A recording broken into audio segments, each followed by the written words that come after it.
Hi everyone, welcome to today's podcast. Today we'll explore how HR leaders are redefining talent, culture, and the future of work in GCC. The Indian GCC landscape has, over 16,000 centers employing nearly 1.9 million professionals, and that number keeps growing. So let's start this discussion by looking at how HR's role in GCC has evolved over time with Milind. So, Milan, how has the HR function evolved in GCC from being an enabler of cost efficiency to becoming a key driver of capability and innovation? Shruti, for me to answer that question, I'll have to take you back about 25 to 30 years. Okay, let's look at the genesis of this whole business of GCCs in this country. Initially, when the outsourcing boom began towards the end of Y2K period, about 98, 99 or so, that is when the customers realized that there was an opportunity to set up something here in India. So they experimented first with the IT services companies in a kind of a shop-in-shop model, meaning I recall very well during my days in the corporate, in Putney especially, we used to have multiple ODCs sitting inside our premises, and the ODCs were built in such a way that even the CEO was not allowed to enter them to protect the privacy laws and privacy and data integrity and information security and all those things that we keep talking about today. From there, the company started realizing that there was an opportunity in setting up themselves in this country. And that's how, towards the second half of the decade, people started setting up shop in India. And when they set up shop in India, what they did was they tried to emulate the skill levels in the US or Europe and brings equal kind of skills in India.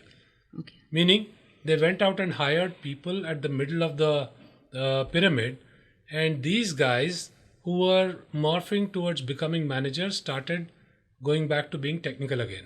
Okay, so these were typically people with 5 to 7 years work experience, and that is how capability started getting built in GCCs in this country. That time there was no such thing as GCCs. They were just centers of excellence or ODCs or whatever else they called them.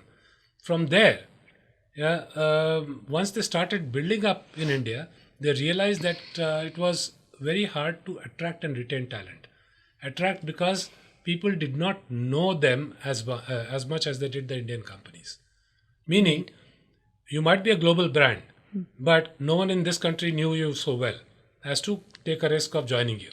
Right. So they had to work double time to make things happen for themselves and for the potential, employee base. Meaning, the employer brand had to be built. And to build that employer brand, they had to have the right kind of processes, policies, and procedures in place which would attract people.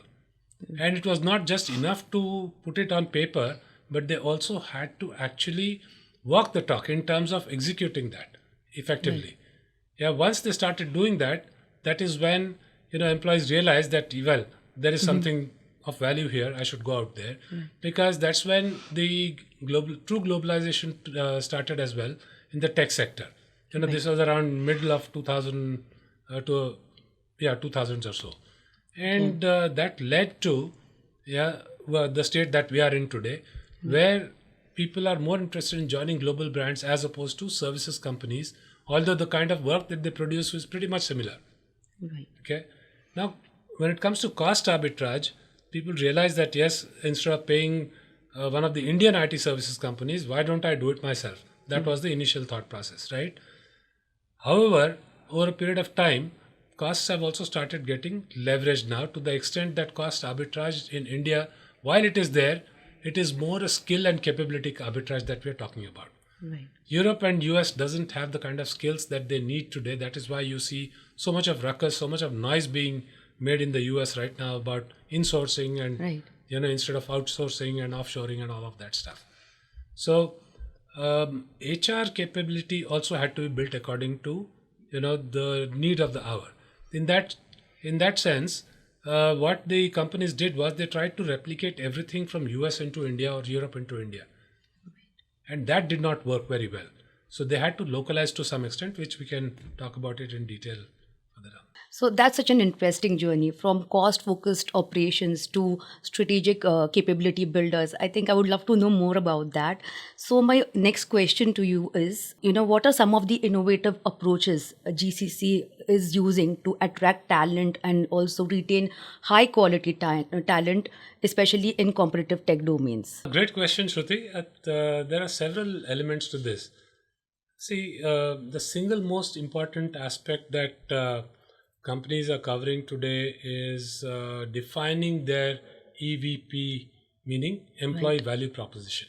Why should people come and work for your organization or my organization?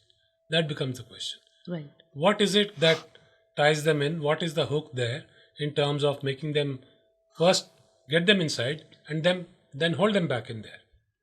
Yeah. So from that perspective, companies have done a lot in terms of innovation.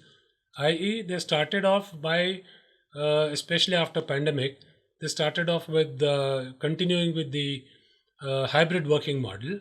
However, some of the companies today are saying that, okay, come back to office, but we'll give you some hybrid working as well, both the things. Right. But that is the least of the innovations, as I can say, because even in the manufacturing sector and other sectors, people have started adopting hybrid working models. Banking sector, there's so many offices, so many different functions which have been put into hybrid model. So the companies save on space and all that stuff. So the important part here is from the standpoint of employees, innovation especially, showing them a very clear career path, career growth path in terms of where they can go over a period of time. Now you might say, why is this? What is the innovation in this?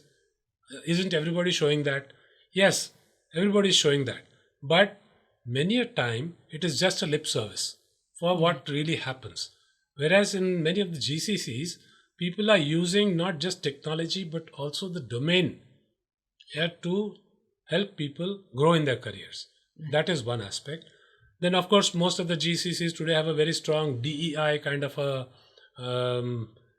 policy in place, and they keep focusing a lot on that, which resonates with the millennials and the Gen Z people, right? So you also got to do things that are horses for courses in that sense. Meaning, what is it that people want? You need to understand that first. Absolutely. Yeah. For example, if there is some training to be done, now, how does training happen? In what form? What kind of training? If it is technical training, people like to do it on their own with the assistance of a trainer who may be remote or who may just be, content may have been created and they would work with that. So GCCs are focused a lot on this. They're investing a lot of money in this. And they are able to leverage global price points to get very, economical deals for themselves and therefore for the employees. It's not that employees get everything free. They do have some credits and they do get some, benefits out of that, but they have to have a skin in the game in that sense. And to that extent, they have to contribute towards their own growth. So, innovation in retention has always been a very, very complex business. Employee value proposition, to my mind, there are, 4 reasons why. There could be even more, but I'm saying there are 4 reasons why people come and stay in organizations. The first one is, what is it that you're doing to attract them? Second one is the quality of work that I do. Third one is, what do I learn and how do I evolve out of that? Meaning, how do I grow out of that? Because if the quality of work I do is challenging, then I learn and I evolve into a higher level role or whatever it is. And when I grow professionally, my compensation also grows.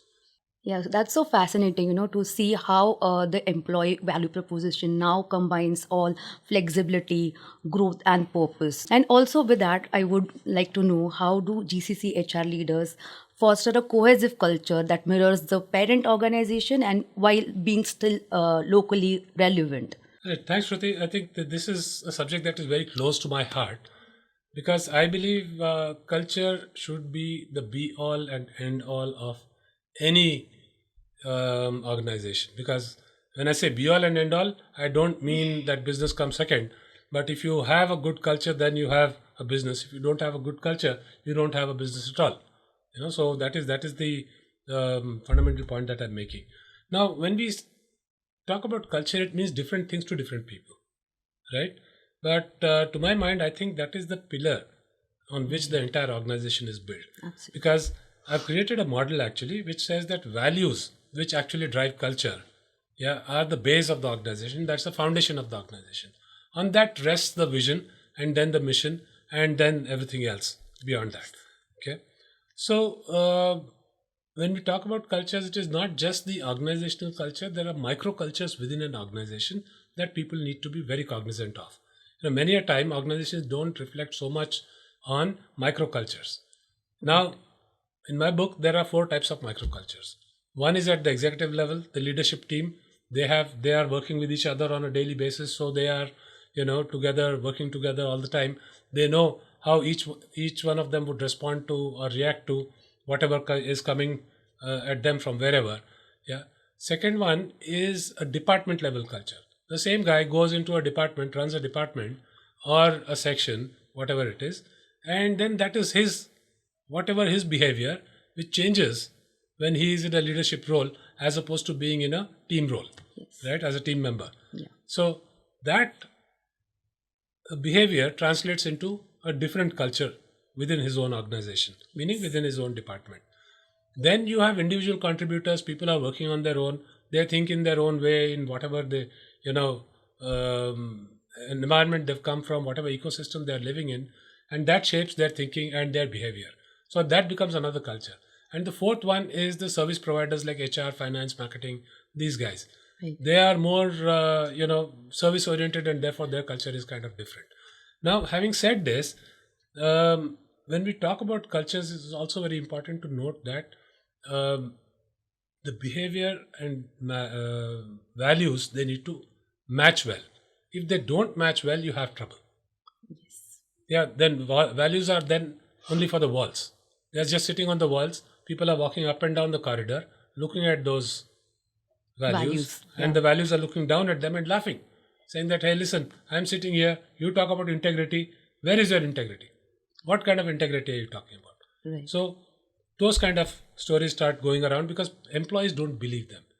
And that is where, it leads eventually into employees seeing their managers as being toxic and so on and so forth. I mean, it's a very big subject. We can talk about it for the next 3 hours. Absolutely. And still it won't be enough. But the corporate culture driven by the company's values, alignment of that with the employees is very critical. So many companies, what they're doing is during the onboarding process, they make sure that employees go through a full drill in terms of onboarding. They are explained in terms of what the values mean, what they don't mean, what acceptable behavior is, and what unacceptable behavior is. Yes. But still, doing that once is not enough. So people keep repeating it again and again and again and again. Yeah. So if you ask me, is that followed by everyone? No. My personal values are different from company values. So it's a very, very difficult situation for HR leaders to navigate. And culture is not just about HR, it is about the company. The top man decides the culture.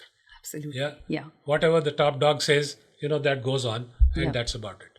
So it has to be, down and across the organization. The filter has to be happening all the time, in terms of how we behave. And reinforcements are more important. And I think a lot of GCCs are doing that today in terms of making sure that, values are not compromised. That compromise of values then leads to other kind of situations, other problems. Because then your ability to attract and retain talent gets impacted significantly. Yeah. Because then people go on to, Ambition Box and this and that and all kinds of places and keep posting all kinds of things, including you get to see on LinkedIn these days. Yeah. So that is my short take on, culture part of it and what GCCs are doing, especially HR people in GCCs. I absolutely loved your perspective. It was very candid and very honest. So now the next question that I have is, how is technology redefining the way HR operates in GCC, from hiring to engagement to retention? So Shruti, I don't know how much you know about what has happened in the HR tech world. I've been tracking this very closely over the last 10 to 10 to 12 years. Last decade saw the highest ever investment by VCs, PEs, angel investors, and all kinds of other people who invest in organizations in HR tech startups.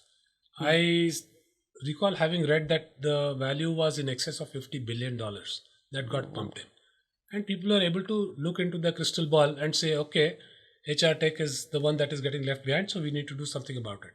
And the preferences of millennials and Gen Z started, coming in at that time. And that is what drove that investment to my mind. Now, what has happened as a consequence of that is the entire employee life cycle, starting from hire to exit, hire to retire or hire to exit, whichever word you find better, you use that. Hire to retire is probably a better way of putting it. The hiring has seen the maximum amount of input happening in terms of technology usage. Okay, to the extent that today you have agentic AI tools where people are doing even the interviews that way. Yeah. But that's on the technical side. My issue today with use of AI and excessive technology is, where is the human element? Where is the human element of being able to judge whether this guy is right or not from the standpoint of the previous point that we're talking about, which is culture? Yeah. True. So we have technology on the one side, we have to balance that with the real life stuff that happens in real life organizations. Yeah. So hiring has seen a lot of innovation there, to the extent that resumes need not be looked at or downloaded and each one of them scrutinized by recruiters. Right. Yeah, AI can do that for you. When I say AI can do that for you, there are some very simple things that were being done. Today it is much more advanced and it gives you comparisons as well. So the job of the recruiter has also evolved over there and has changed significantly. From being a pusher of resumes, today they have come to a stage where they are actually adding value in terms of carrying out the second level interviews as well, on the culture side, on the people side, before it actually goes into L2, meaning the next level of interviews, and then the final salary and HR interview and all of that stuff. So talent acquisition has been one. Number two, onboarding. That has been another big one where technology has been used by people. And while you can simply put things on a laptop and on a computer or whatever, give people some links to go through, it is all sitting somewhere on the web and they go through that information. There is no substitution again for the human side of enterprise. My advice to organizations who have not yet started doing that is to marry the two as much as they can. Not from the standpoint of collecting documents, filing things, explaining to people, you do this, it'll be okay, these are the ethics and things like that. But the real ethos of the company. What does the company stand for? AI will tell you. It will explain to you. But is there someone backing that AI up with anything? Right. We haven't yet reached that stage, but we will over a period of time. Then comes the business of performance. Managing performance is also getting automated, and technology is getting leveraged significantly. So what is happening is, in a lot of cases, even goal setting for lower level jobs, generic jobs, is happening through AI and technology. Yes. And the same technology is also telling you the level of achievement based on the level of automation in that individual contributor's role, especially in mechanical jobs and repetitive jobs and things like that, where everything gets recorded, everything is understood very easily and things like that. But where there is a distinction between I would rather say not a distinction, but where there is an element of numbers getting challenged by anyone, that is where we haven't actually started leveraging technology yet. We can't, not yet, unless the entire company business life cycle is integrated into technology fully. Right. To the extent that, for example, a services salesperson, I can say that I got $100 million worth of business or $100 worth of business. Yeah, but you can argue saying that there's no $100 there. But if the technology was linked through and through, then you would have things which are very simple and transparent. And that is where I think as we go along, the performance management piece is going to play a very crucial role in retention of people. Because today, one of the things that you get to hear every April, May, June is appraisal kaisa ho gaya, it was a disaster. I got a rating of 4, but my increment was a rating of 2, equal to rating of 2. My boss said something here and something else happened there. Companies need to use technology to actually do away with these kind of issues, and the only way that can be done is by making sure that there's a very high level of digitalization that happens, meaning data has to be there. Yes. Yeah. Otherwise, it's just garbage in, garbage out. That kind of thing is going to happen. Technology has been leveraged beautifully in the L&D space, the training space, so far. Yeah. And that has been the single most I would say, after talent acquisition, there's a competition going on between talent acquisition and training. Who is doing better? Okay, and there are a few more, such examples that I can give you. But in the interest of time, I'd like to move on. It was really great to know, the entire aspects that you covered about how, things are working across the HR life cycle, also with leveraging technology for hire to retire. So the last question to you, Milind, is, we would want to know how it will define the HR function in GCC, how it will define the transformation over the next 5 years. Shruti, that's a very complex, question that you've asked. Because you have technology on the one hand and human beings on the other hand. Yeah. Yeah. You cannot sacrifice one at the altar of the other. Meaning you cannot sacrifice people at the altar of AI or technology for that matter. Now, the biggest challenge that I see happening is there will be pressure on HR folks coming from all kinds of sources, from within their organization and from outside the organization too.